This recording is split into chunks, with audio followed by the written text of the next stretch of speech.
and Veritas. In Lakesh and Veritas, Tavares, how are you? I'm doing It's fantastically well. January of 2026. 2026. I know, it's We amazing. still alive after 2025. You survived We 2025. did.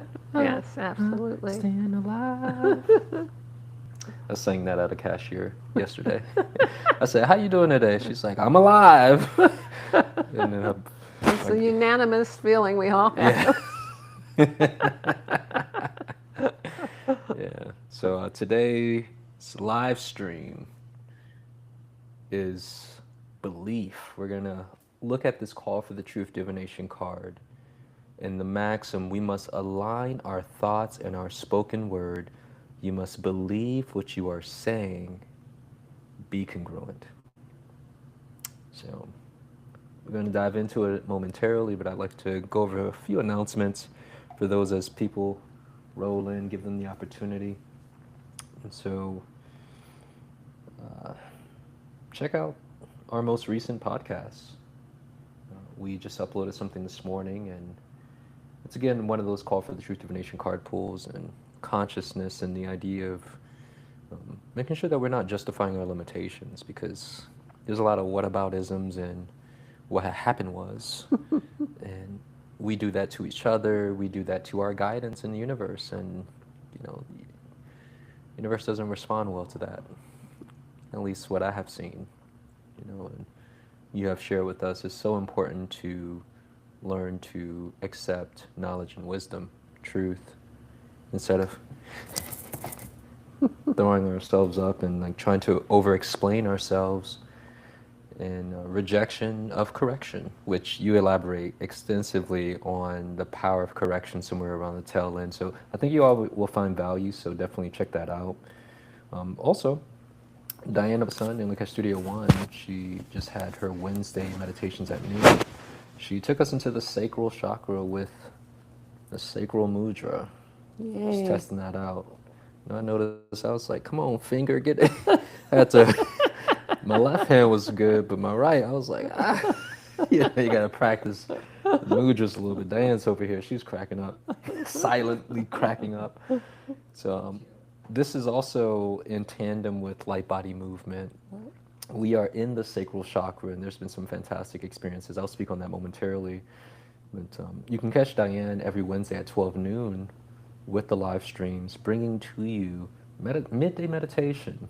Sometimes it's good, well, not sometimes, all the time, it's good to re-up and give ourselves the energetic boost that's necessary in the world that we live in, find some stillness in the chaos.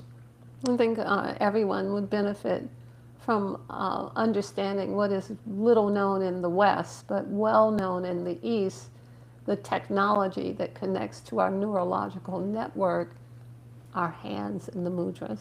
Yeah. That level of technology is very powerful, and if we begin to exercise it and build it, it can tremendously add to our manifestations and our clarity and get all of our pieces on board. That's right. I like Yes. that. All of our pieces, Yeah. get this technology, do do do do do, Yes, system engaged. absolutely. Mudra, sacral chakra. So every Wednesday, 12 noon, you can join her. She also has a Call for the Truth on Fridays at 7 p.m. So you can chime in for a live reading, see what the cards have in store for us during the week. And again, these cards are very robust, hence why we are diving into them as topics to cover and expound much more extensively. I understand we also are in the midst of soul translation, energetic sensitivities. We postponed this week, but you're going to be picking that up next week, Tuesday. Absolutely. And so we'll be diving into that. And so energetic sensitivities is just one of the many modalities within the soul translation compendium. That's right. And so, there's a lot of sensitivities.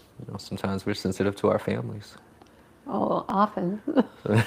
We're sensitive to the EMFs, sensitive to the foods, and Yeah, many there's different a things. lot of things sensitive to authority, Mm, sensitive to the way that the masculine or the feminine perceives us, or what people think or whether we can hear people talking about us. There's so many things Yeah.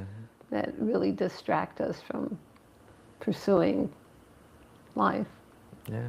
Those sensitivities can be collapsed. And then you're got a forward motion, like plane on the runway, Yeah. ready to take off. This is mission control. Landing gear disengaged. Over.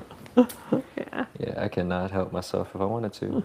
So we have Akashic Records class today. I'll be teaching that, and I'm looking forward to it.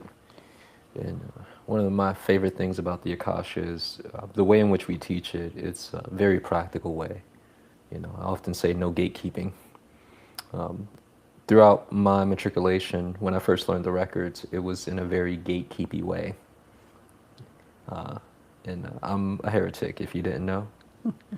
And I'm about burn it down, you know, Robin Hood. Give out to everyone, you know, the keys. And primarily this idea of you are the Akasha. It's within you. We're not separated from it. And, you know, there's levels and degrees to it. I mean, if you want to imagine it like a library, that's cool, but that's not the only way.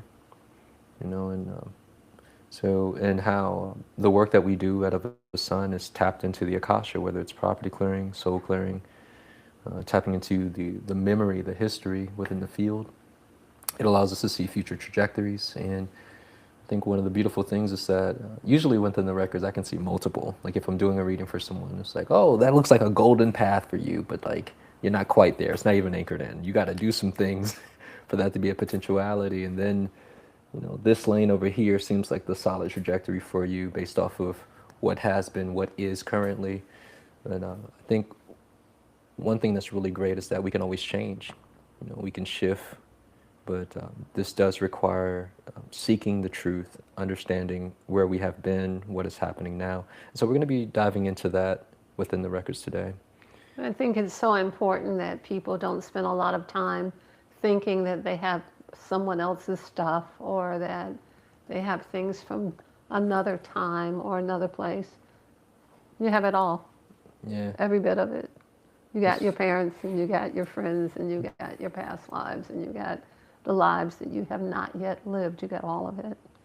And to, you know, it would be best to see what is the strongest path for your best and highest experience. And people get often want to talk about the thing that is personal, that is the smallest thing. Well, you know, did my aunt do something to me that was in my records and made me the way I am? Or, you know. Yes, she did. Get over it. Release. So I think there's a misunderstanding about the Akasha, and there's a lot of mystery about it. But the reality is that all things that are created hold all information of what has been created. So if a man lives on the Sahara Desert 20,000 years ago, and he gets into the proper frequency, he can see you now. He could see you then. He could see your future self because the Akasha exists within all creation. And I think that's the thing to remember. All the gatekeeping is it's a secret society and you got to be at 33 degrees and you got to do this and do that. The reality is you want it enough, you ask for it often enough, your level of intensity is enough, you'll break through whatever you need to break through to get to who you are. And I think when you were early in your early training, you understood it a little differently because of the way it was taught to you. Yeah. And what people often don't understand about property clearing is that it's all Akashic work. There's nothing about property clearing. You walk in and you find the history of what happened to the house. What do you think that is? That's the Akasha, the field of Yes. memory of what has been Yes. prior to the present. You find the abuse on the floor. You find the sadness in the bedroom. That's Akasha. Yeah. It's all the same thing. It's just a matter of our limitation of understanding it. Yeah. So there's any property clearer who is already clearing properties is already in the Akasha. And not only that, but successfully there. So it's interesting. Indeed. And this definitely aligns with today's card that we're speaking on today. Congruency, as you were saying, the man in the desert being able to see the future, like several thousand years ago, and being able to see the future.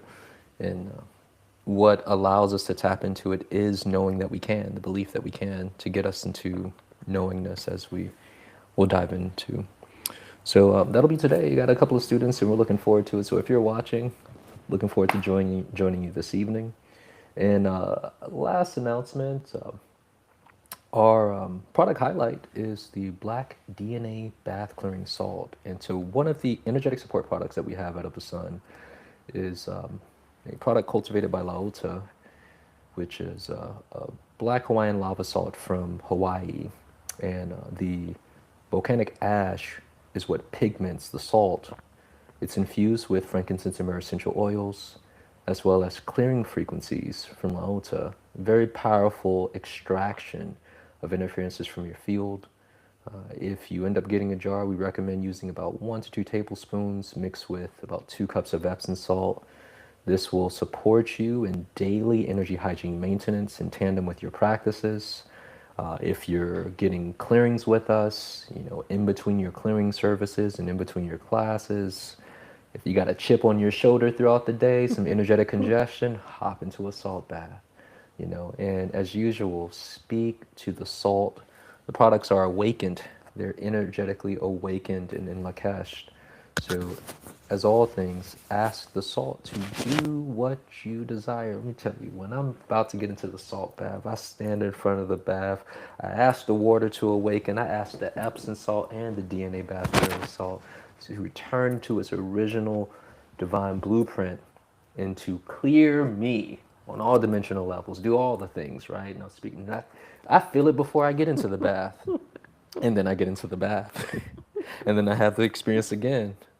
And then I breathe and go deeper. So, and then I come out feeling, So you can go ahead and get yourself a jar. You can find it on the Other Sun website. Just type DNA salt in the search bar. It's one of the easiest ways to find it. And as usual, may you stay clean, clear, and pristine. Energy hygiene is a lifestyle. That's what we do here. We're teaching people how to keep themselves clear. This is how we can keep the anti-life and the darkness off of us and return to our original blueprint. So I'd like to share something about the DNA salt, the black DNA salt that you mentioned. It's from Hawaii. It's from the island of Molokai, which is a volcanic island. There are many salt farms on Molokai, and the particular salt farm that we get this from is where the volcanic charge was. Yeah. And so this is very different. I have seen people say, oh, I could get it cheaper on Amazon. I'm like, no, you can't get this cheaper. You can get something that has spices in it that turned it black. You can't get the volcanic reality of the sacredness of the volcano and that fire that burned everything up. That is a difference. And so I think that's worthy of speaking about, that we go to great pains to get the very most sacred things we can for the purposes of cleaning and clearing, because that's the business we are in. Essentially, we're in the business of cleaning and clearing. And the salt, the frequency waters, the vibration, everything supports, we stay in our lane. We're here to clean and clear, and we are constantly cleaning and clearing what's in our path and out of the way that doesn't align. We're constantly clearing what is not aligned to be in our path. This is the way above the sun, and for those who are new, it is important to be in appreciation and gratitude for that which is sacred, which includes you. You are sacred. It's important that you treat yourself in that way. Treat yourself as if you are a sacred being, and then surprise, surprise, other people may treat you that way too. Surprise, surprise. You get what you are. Yes, you get what you are. Yes. So that's what I wanted to share. Thank you for the expounding and the wisdom and the understandings. I think you really drove it home for you all. So again, welcome everyone. Lakesh. And you see we have quite a few people I'm gonna start from one of the last comments. Karen Briggs is here. Yay, I made it. Welcome, Karen. Julianne's here. Good day, Julianne. Shaka Warrior. Bon après midi on this thriving Thursday, you two serene sun souls. I love that. Thank you, Shaka. Cecilia's here in Lakesh and Veritas. We got Gina in the house in Lakesh and Veritas. Honor, respect, and gratitude, integrity, discipline, action. Sending abundance and love, light, and strength from Minnesota. Elijah Woods, peace, prosperity, abundance of clarity, truth, wisdom, and light. We are grateful for your service. Honor, respect, and gratitude to you, Elijah. Delilah's in the house in Lakesh and Veritas. Theodora in Lakesh, Veritas. Stephanie Singletary in Lakesh and Veritas. Lauren of the Sun in Lakesh and Veritas. Diane of the Sun in Lakesh Studio 1 in Lakesh and Veritas. So welcome everyone. And so we're here today. We're talking about the theme belief. You must align, correction, we must align our thoughts and our spoken word. You must believe what you are saying. Be congruent.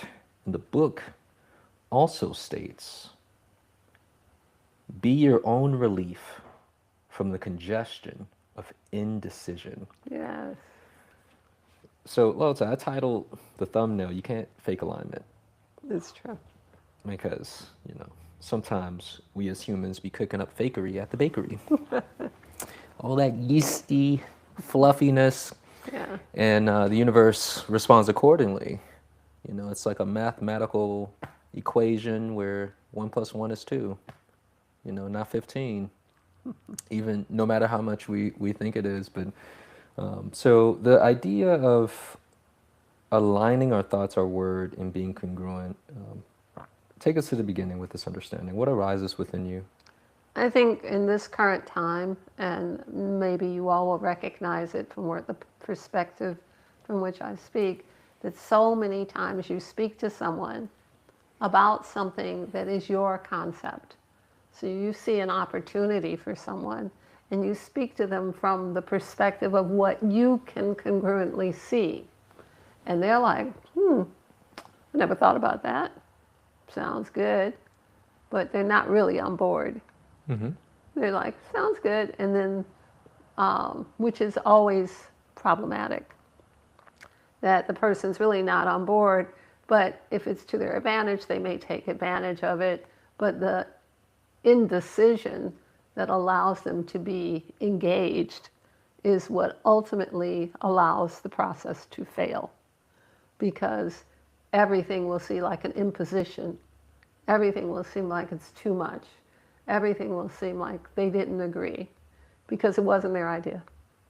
So sometimes when a person sees opportunities for others, they have to just kind of let it see how long before the truth reveals itself, and then step off.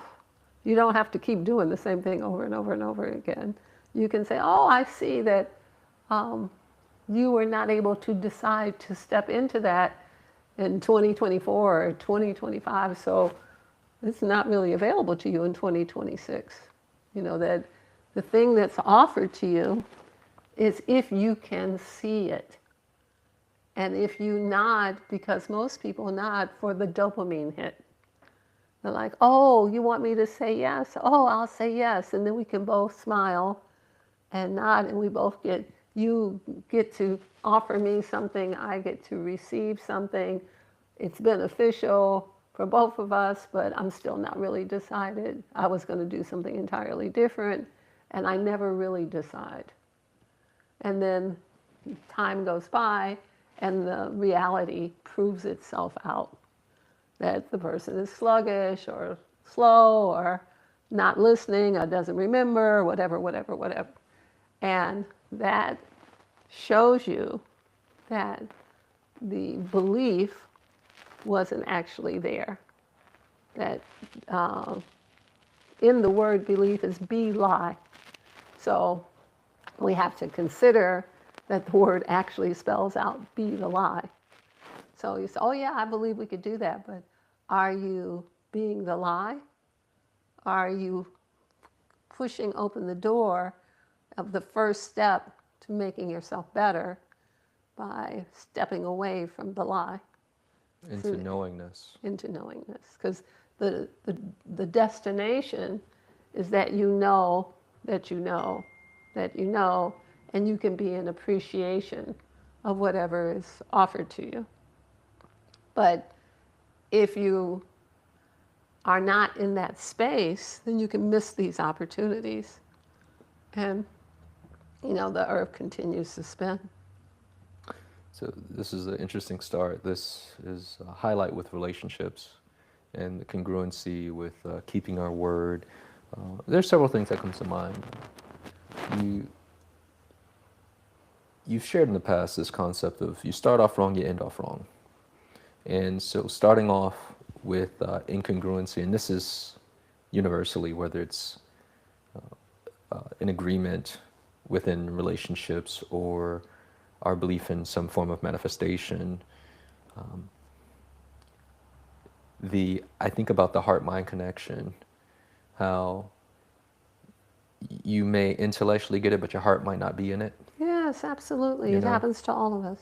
Right, and because of that incongruency, you don't have it on the multiple levels, and that's my understanding of congruency, where it's spirit, mental, physical, the emotion of yes, through and through. I love that example. When we do the breathing, the 4-6 breathing, we engage the brain inside the brain. We engage the brain inside the heart. We engage the brain inside the solar plexus. We are on board.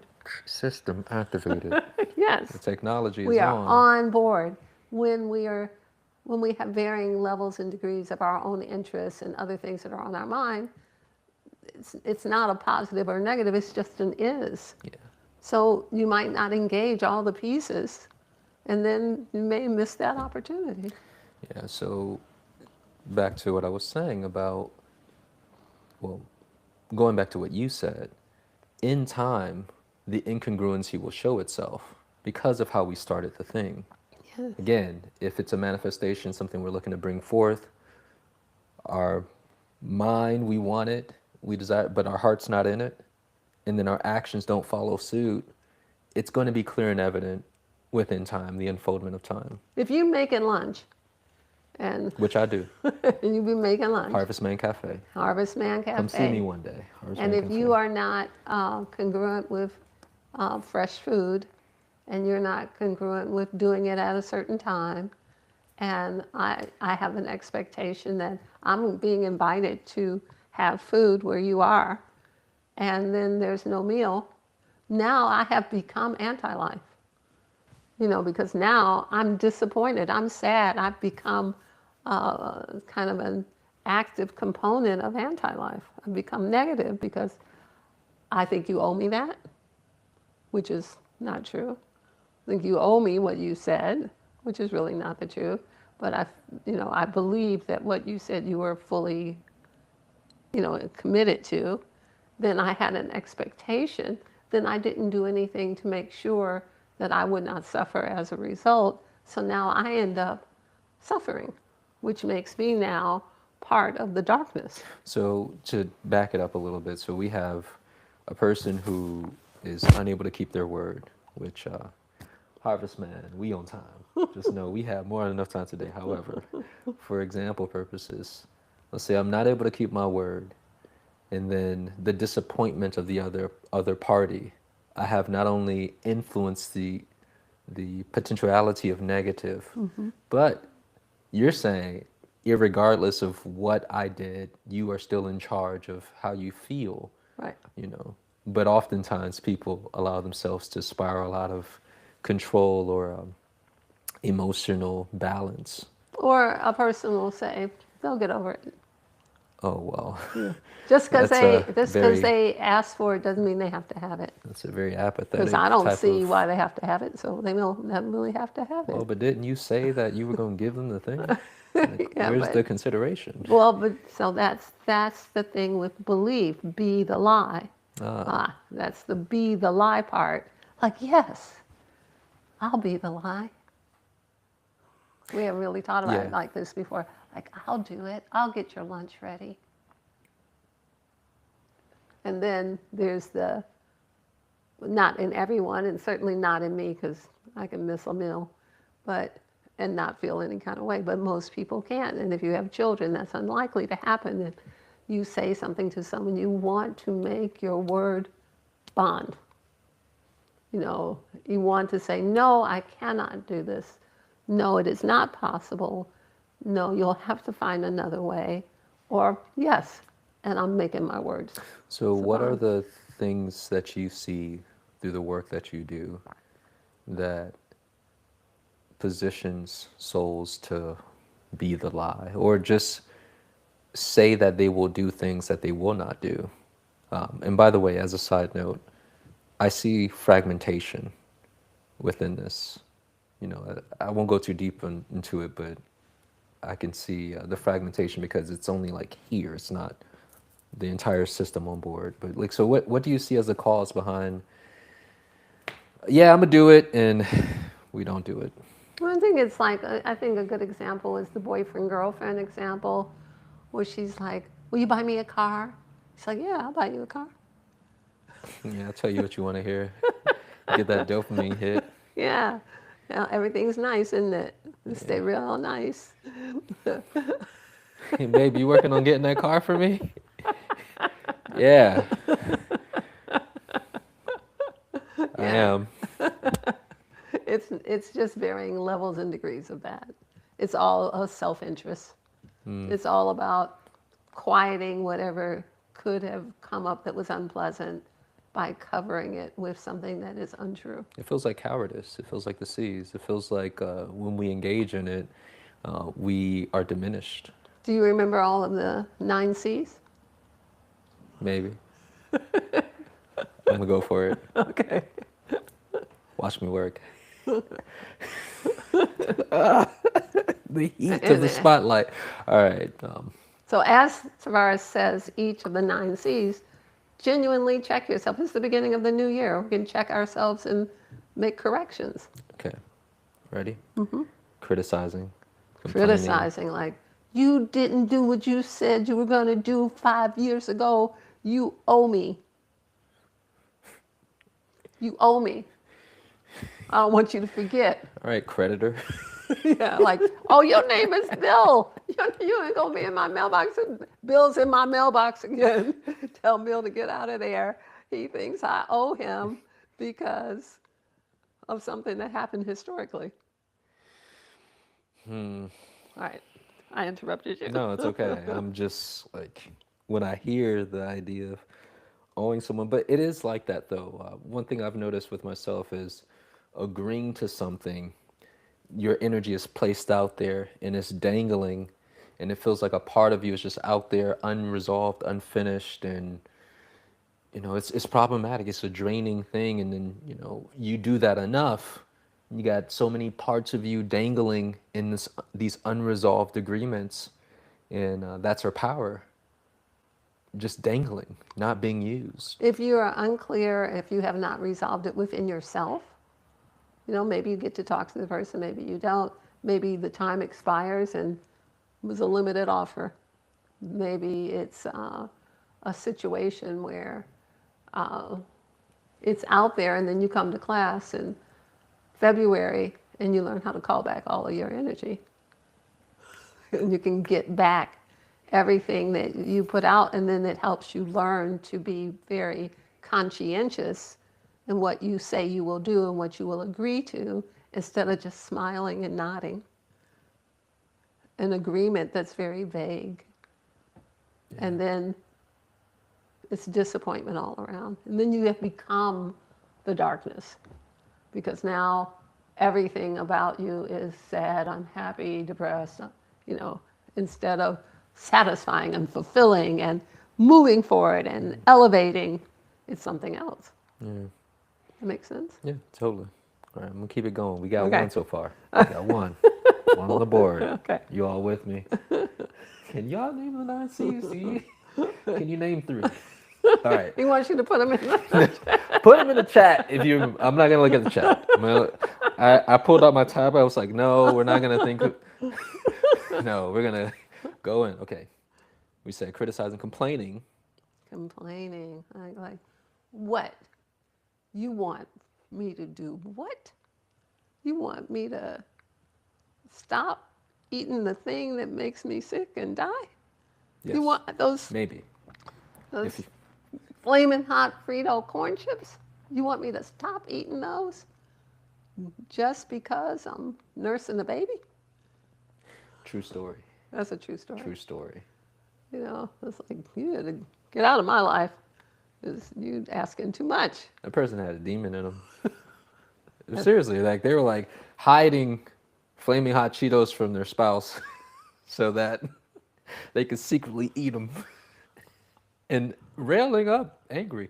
Excuse me. It's just it's a wild sight to see the lengths that a person But the will point go. is that whatever it is, whatever you are willing to give for your own elevation, your own exaltation, and your own sacredness is what you're willing to give.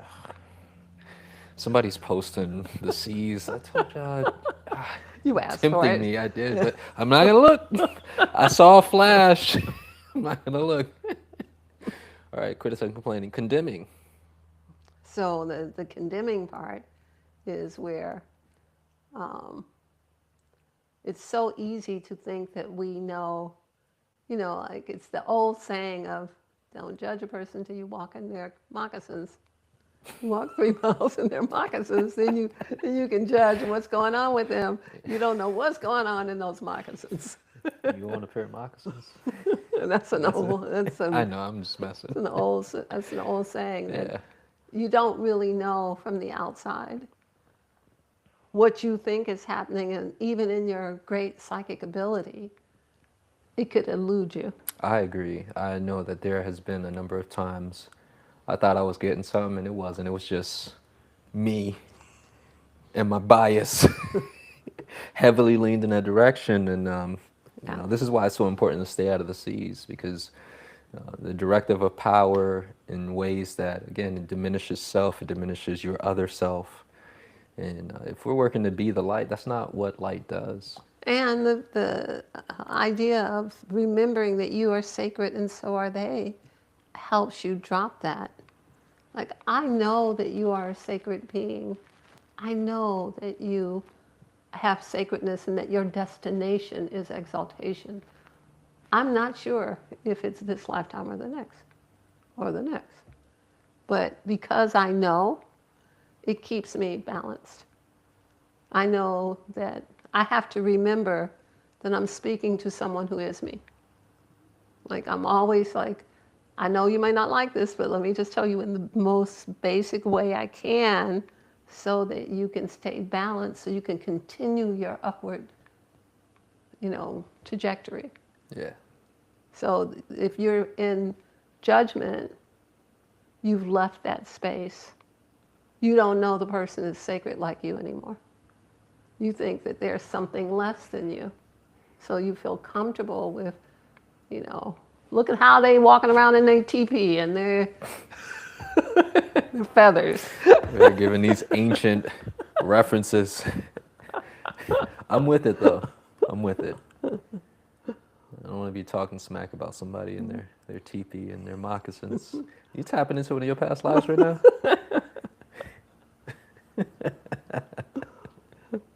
I think so. You and the Akasha? Always. Yes, yes. So, cowardice. We kind of touched on that earlier with the incongruencies, especially in agreements with others. It is the default of the weak.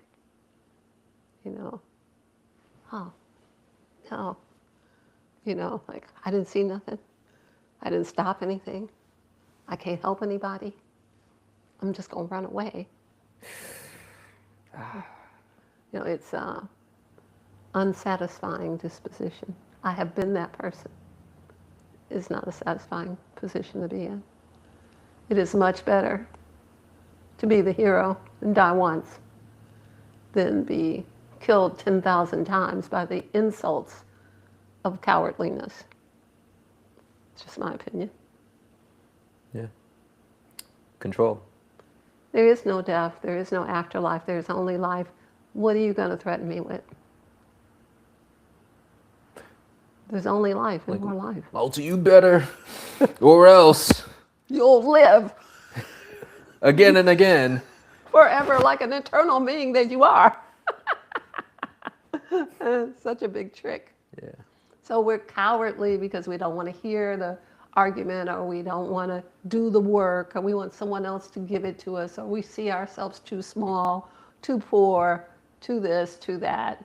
And so we are devoured by our lack of seeing ourselves as sacred. Or we think someone else should carry us up the hill. And the shirkers that work on, what mountain is that where we just had a client? Everest. And Mount Everest, they get tired too. You know, they carry all those packs up the hill, around all those dead bodies of all those people who are, you know, on the mountaintop having their bucket list event. Yeah. The Sherpas are, I got your stuff, boss.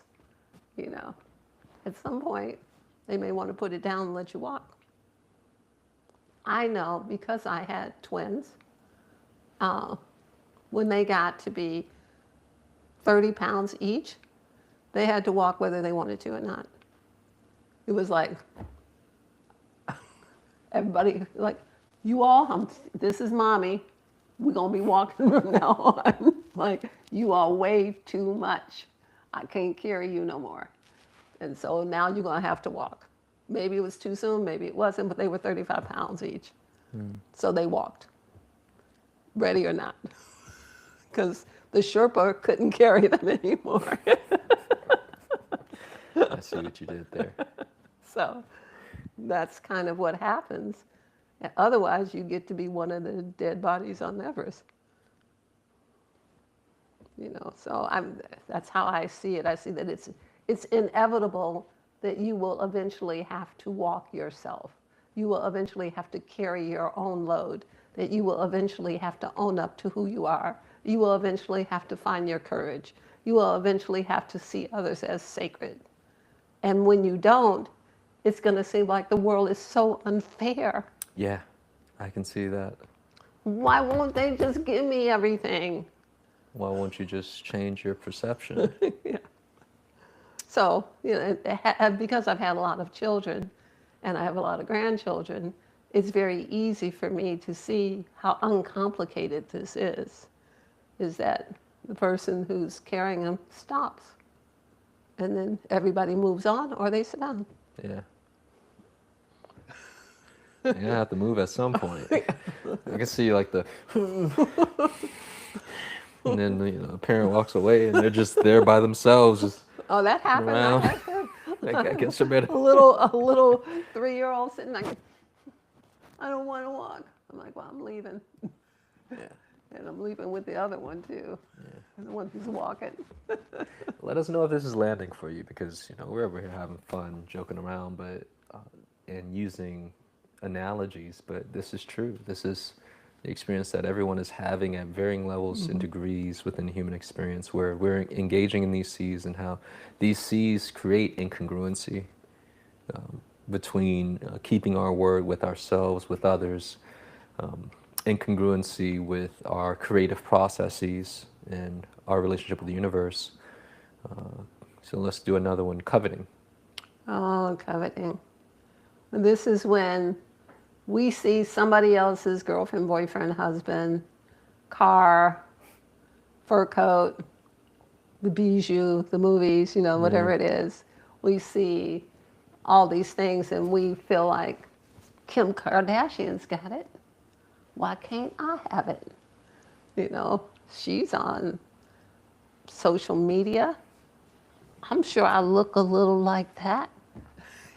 So this coveting what other people have instead of creating your own destiny by what you desire, what you want, is very self-destructive, because now you have stolen your own soul path and transferred it to someone else's when it wasn't necessarily yours. And you might spend 10 years in that delusion before you realize, I don't even like this stuff. Yeah. If you last that long. Yeah. So comparing is the next one, but it seems kind of similar to what you were just saying, slightly. Yes, I agree. I think with siblings and with family, especially mothers and daughters, um, but I think this is true of sons and fathers. Yeah. But comparison is a brain killer because there is no comparison. Every generation is to is to evolve greater than the generation before. And the parents from the original generation are not to uh, be upset that they have a genius. They're not to be jealous that the child is smarter, greater, better looking, smart, whatever it is. It is the expectation of creation that we grow and evolve in each next experience. Yeah, it sounds like a very incongruent It is very incongruent. experience when the natural process of the universe is growth, expansion, and we be in the universe, and the idea of our lineage grows and expands beyond what we understood or any limitations we've had. And I think many of us, drop a comment, let us know, experience where maybe there's that, hating from the family. Or I think in more specifically from the parent to the child, where you feel that from your parent, and it's like, well, why mommy mad at my success? Or daddy. Right. It's so palpable, but it feels like a hatred of self, but I think it's much more what you said too. It's also a complete misunderstanding of how things work. Yeah. So I made all of my children myself with my own organs in 9 months in my uterus, essentially by myself. So I made them. I made those lips. I made that hair. I made those ears. I made that mouth that needs to, have some correction. I made all of that to deliver it into the world so it could grow into something greater and fly away. I didn't make it so it could stay in my basement on the computer. Yeah, this is the flyaway part is making me think of there's an animated film I saw that speaks about this, and in the film it was about a poet, and there's these beautiful animated storyboards, and it's the same concept about the launching of the child, and you see this statue of the parent, Yes. And holding the bow, and then the child's the arrow, and they launch them, Yes. farther into the future. So what do And I it's look just, like chasing the beautiful. arrow and trying to slow it down? Yeah, like, get back over here. No, don't be trying to be great now. Stay right here. And echo everything, but I'm still the first. Yeah, you were, but like, come on. What are we doing? We So- will never expand unless you let me. So most parents don't have that understanding. Yeah. They don't realize, like, look, you made this with your own body parts. Yeah. And the divine inspiration of creation. And it is now up to you to launch it correctly into the earth plane so that it can be successful and greater, can get you out of the prison you're in, however great your life is. But I'm gonna be mad at you because you too great. I have so many clients who divorce their wives because their wives are awesome, just too awesome. You're just too damn awesome. Like you win all the awards, you go to all the things, you look beautiful all the time, you're too smart, I'm divorcing you. They're like, I didn't know I was signing up for this. Right. This is too much damn light. You too bright. Too awesome. You're just too awesome. And so there's a lot of that going on, and I have several divorce cases like that. And the reality is that the person who's trying to leave that experience would like the light to only shine on them. And so there's just not enough light available for anyone else. Oh, well, that's a misunderstanding of how things work, It as is. you say. We are self-generators of the light. Right. And some of these girls out there doing it. Mm-hmm. Some of them are really out there doing it. And I could not be a bigger fan or more applause But we will have to find a way as we move into the future where we find the space where others can also see their value. Like, it is not random that you with, a flaming star in the night sky. That's not random. You don't get to be in the flaming star night sky category if you're not pretty stellar yourself. True. Resonance. But yeah, I feel like there's so much that could be explored with that, but we still got more C's to get to. Okay. You all All right. still with us? We're still naming these C's. We're still talking about congruency and alignment, and you cannot fake alignment. These are all things that hinder congruency and alignment. Cursing. This is something that is so easy to adopt because it's so easy to fall to the lower frequency, even if we only say it in our mind. So I had a nephew, and when he was little, the adults around him would say words that they weren't supposed to say, and he would test them out. All right. I've been informed. So he would go to the back porch with his little truck, and he would push it off, and he'd say, "Oh shit." And then he'd run down and get it two stories down and get it and bring it back up. Do it again. Oh gosh. And it became normalized Yeah. because now he understood how to use. How you do it. Yeah, this is, and then eventually he figured out how to do it where he didn't have to run up and down 2 flights of steps. So. I want to ask you, expound on the idea of cursing, because I get this often from clients. What about the idea of cursing or directing ill will to another? And is there any difference between the two, or is there any correlation between the two ideas? This is such a big topic. They've stopped teaching cursive in school. This is a big topic because we write cursive. That there's much in the spelling bee. There's much with words. There's a lot. This is a bigger topic than today, but of course, all words should be to elevate and to improve the environment where you are and everyone who hears them and to lift the soul. But there's so much more that goes on with the words. Abracadabra means speak your world into being. The words are connected to our DNA. There is nothing random. It is part of creation. Humanity in different locales have different languages because the people in those locales have different frequencies. Yeah. But it doesn't mean that it's all made up by man. It's not. It's all connected to our DNA. So you say a word that has a very low frequency over and over and over again to a person, and they start to identify with the low frequency of that word, and they think then that that is them, when in point of fact, they are sacred beings. So when we go into property clearings, we can see the language. What we see in a property clearing, wolf packs. We can see family members yelling obscenities at someone.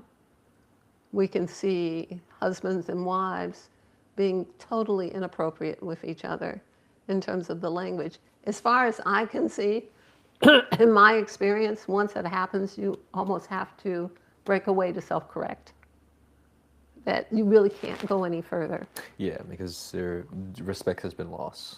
Yes, that there has to be a point at which I'm never going to do that with you because I've chosen to be in respect of you.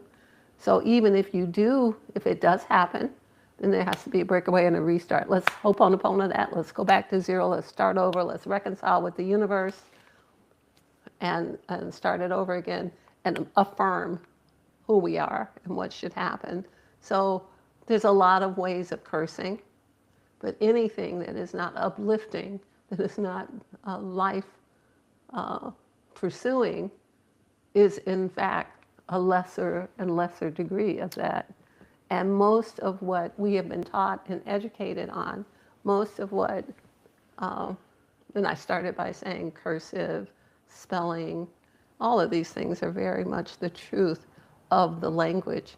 And there are not a lot of precise words for the higher experiences. We find ourselves having to like go through thesaurus and look for words like, oh, there's no word for this in English, but there's a word in French.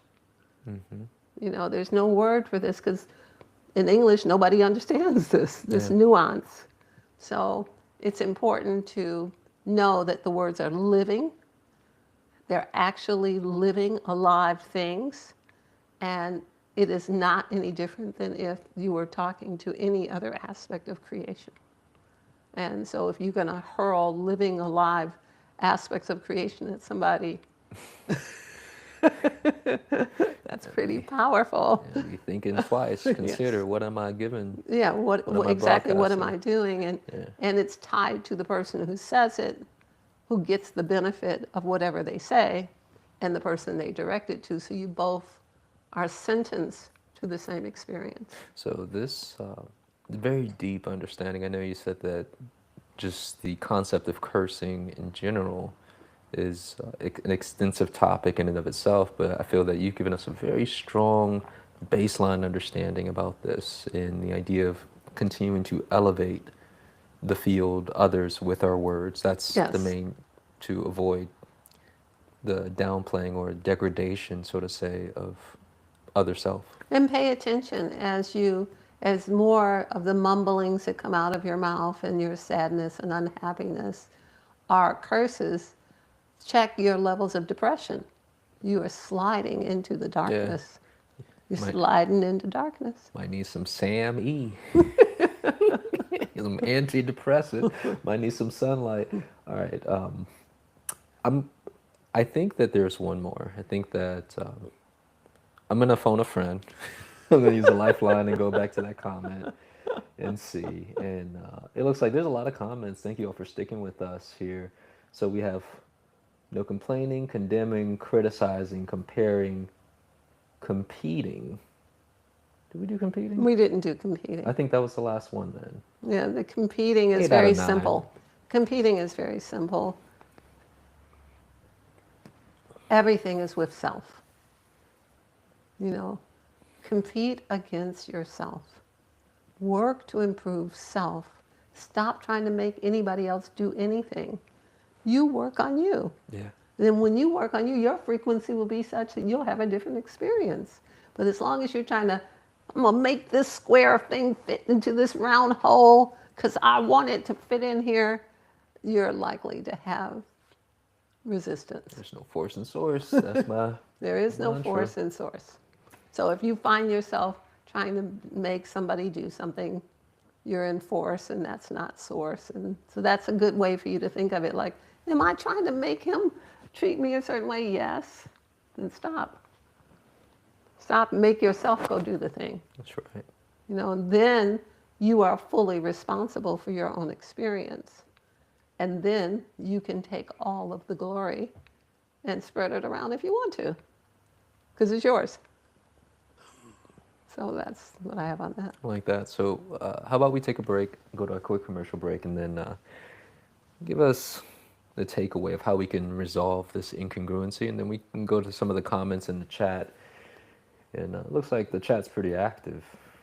So, and also I want to give a quick shout out. Thank you, Lauren, for listing those seeds. Appreciate you. That's a phone clear. You're the official phone clear, Lauren. All right, so we're going to go to this quick commercial break. And again, stick with us for about 40 seconds. This is our sponsor, Aluka Inc. If you're interested in wealth management, assets protection, and investment of your money, especially during this time of deconstruction, you want to invest it in some real assets such as gold in particular, visit Aluka. Here's our commercial. Every financial crisis has one winner. It's not crypto, it's not stocks, it's not real estate, it's gold. In every financial crisis, there's one asset that always comes out on top. Not because it skyrockets overnight, but because it never dies. Stocks crash, currencies collapse, property markets freeze, but gold, it keeps buying the same value as it did 100 years ago. Look at history.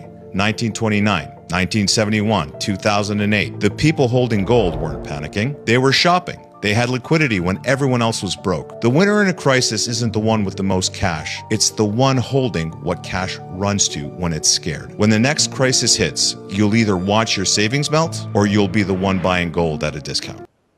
I love that. It's the one holding what cash runs to when it gets scared. Like, ooh. Yeah, I'm going to what's real.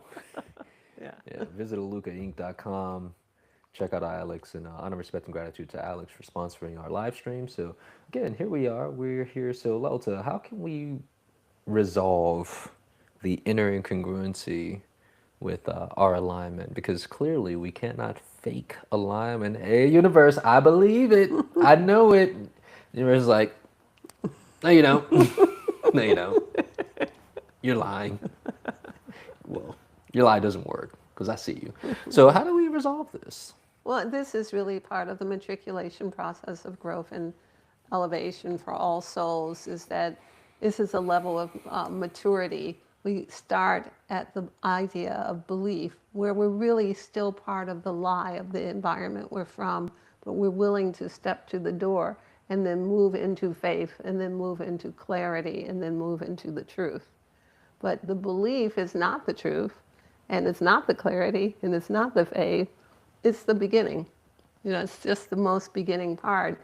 So the willingness is important, because nothing will change until there's dissatisfaction. So there has to be enough of, I'm so over this. I'm so over what's going on the internet. I'm so over what's happening in my neighborhood. I'm so over my food situation. I'm so over the way my health is. That's when belief can then kick in. If you're like, oh, my life is beautiful, everything is wonderful, there's really no impetus. There's no opportunity for more growth if you have not gone through this process already.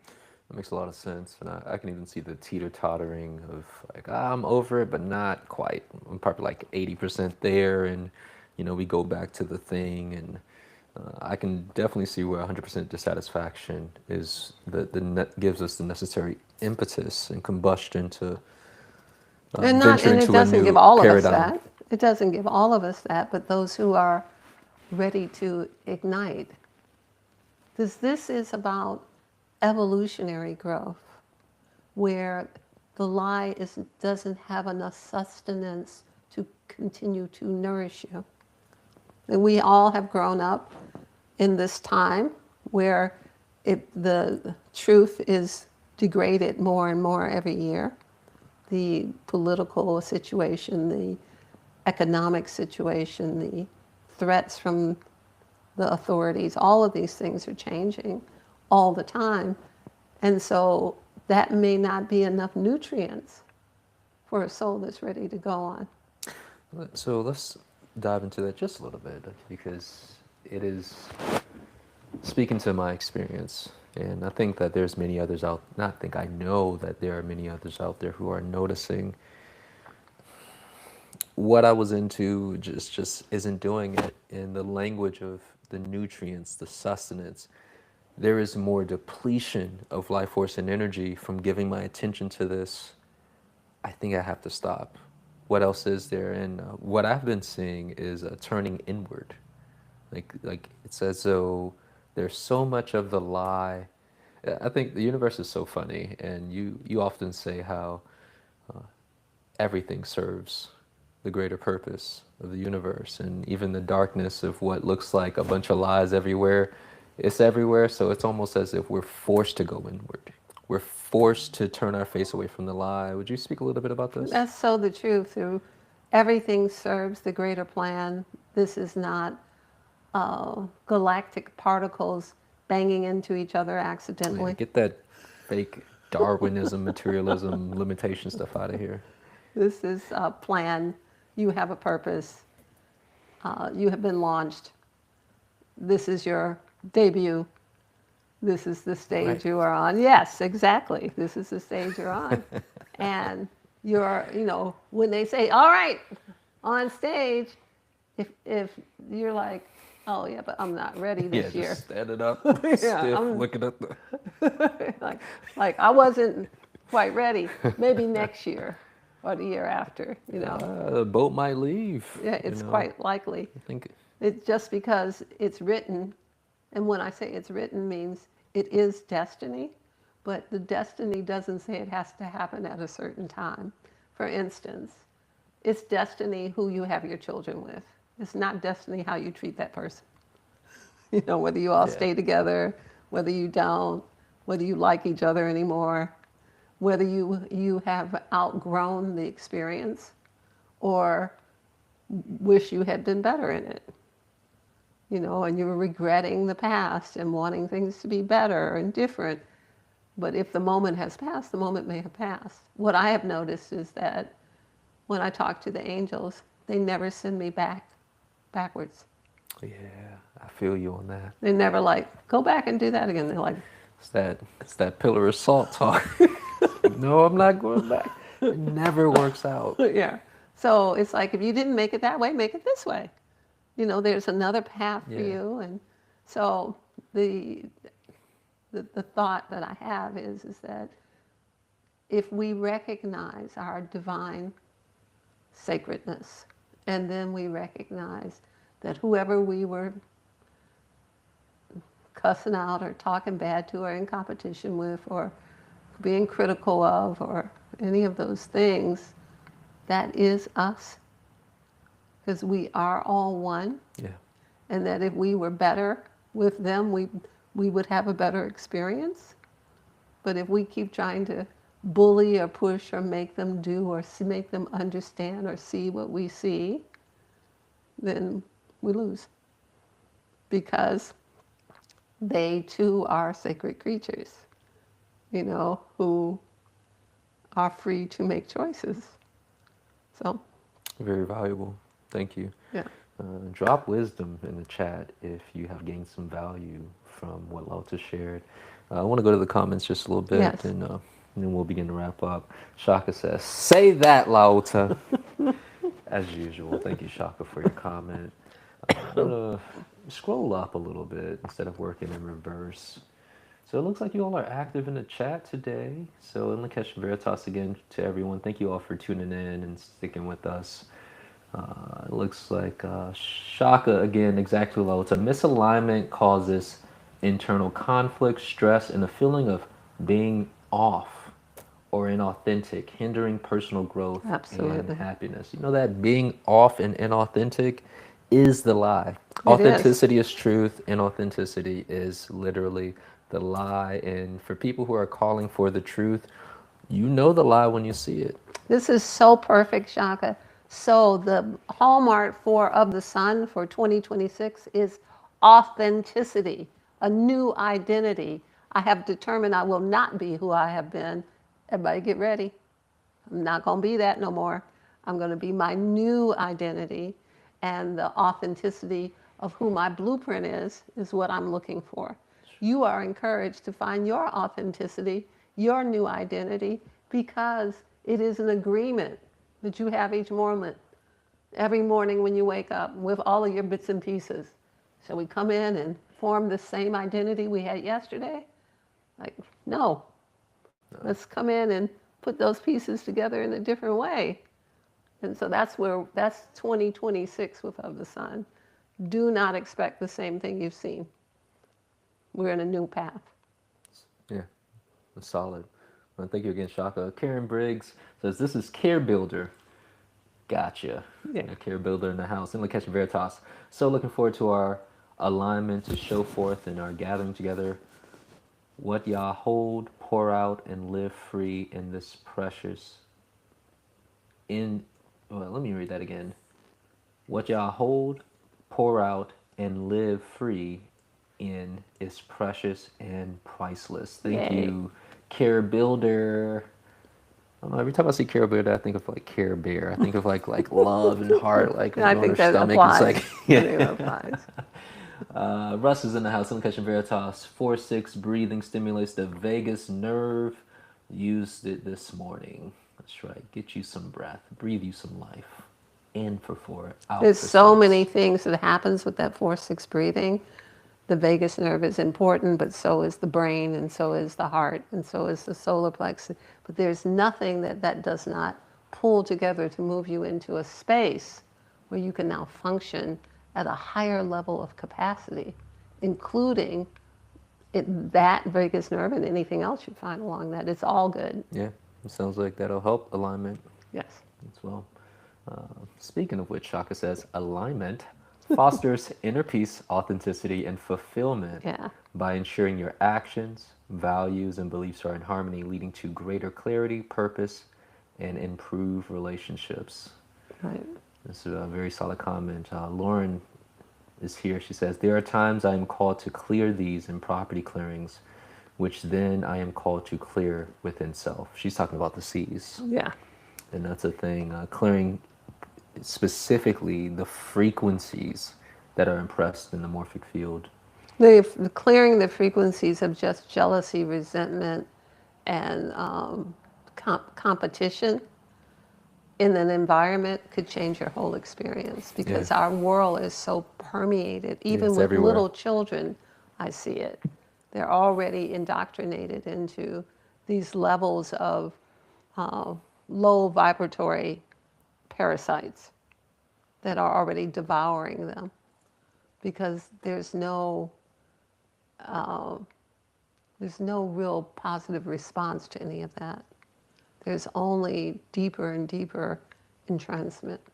Yeah, I feel like that's a whole nother conversation. It where is. my mind's That's why I'm going. stopping. Yeah, part of me wants to go in, but we're time here. We're a little over time as well. Gina, Lautz is laying them bars down today and always. Loving the humor as always. Thank you, Gina. It looks like Shaka's back again. Shaka, you comment a lot. We like that. We appreciate it. Yeah. And she has a question. Lautz, can you please speak to the spiritual connection of alignment and energetic consequences? This is the area that I am intentionally working on at this point. Hold on a second. It looks like there's a little more. Lautz, can you please speak on the spiritual connection of alignment and energetic frequencies as it relates to beliefs and manifestations? So she's dealing with spiritual connection of alignment and energetic consequences. And because we're running late, I'm going to do this Yeah. briefly, but we can come back to this another time. I would encourage you to consider everything like an ocean. The wave comes in, you inform it with whatever it is. The wave goes out. The wave comes back in, it is your consequence. That's just the way of Yeah. That's just the way of nature. And so if you're asking how to better inform the wave that comes in, then that would mean look at yourself as sacred and everything else. Then when the wave goes out, it comes back in seeing you as sacred. Because if you send it out thinking everybody's a jerk and everybody's terrible, Wave comes back. Everybody is reaffirming. yes. Yeah.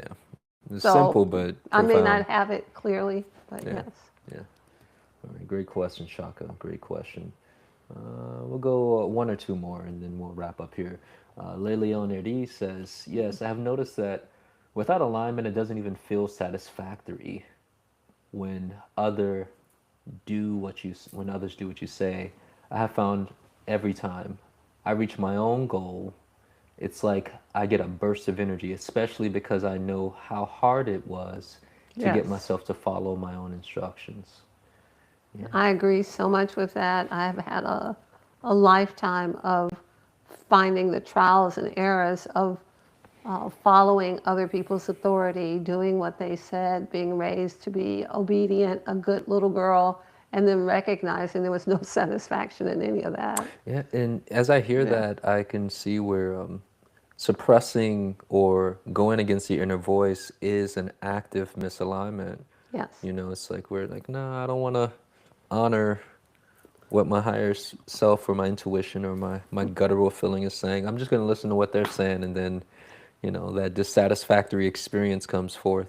I'm thinking about, and I think I've said this before, I'm thinking about my father telling me that I had the attributes that would best be suited for a secretary. Yeah, that was wild. Like, look, you're not Somebody's like your office like- sisters, you need to learn to type. That's messed up, Pops. So, so I promptly flunked typing 2 years in a row. It was, talk about satisfactory. That was very satisfying to rebel against the authority of those who did not see my sacredness. Yeah. And that was the beginning. The That was the beginning of where we ended up. The inception of the heresy, the heretic we know today as well. So, Yeah. yeah. All right, so I think it's been a great podcast with you today, and as well as with the people in the live stream tuning in, and we thank you all again. I want to just wrap up with some announcements. Just a general reminder, we are in Akashic Records today. Laut is picking up the thread with Soul Translation Energetic Sensitivities next Tuesday. You can join Diane, High Frequency Living, in Lakesh Studio 1 on this upcoming Friday for the Call for the Truth Divination card pools at 7 p.m. You can catch her on the first Sundays for Evolutionary Book Club, and every Wednesday at 12 noon for a little pop-in meditation to bring some balance to your day. And so, any final thoughts before we go? I encourage everyone to note that the 9 C's that were put into the chat by Lauren are excellent guidelines to keep your frequency high. If you can acknowledge and be above each of those 9 things, you'll be floating high.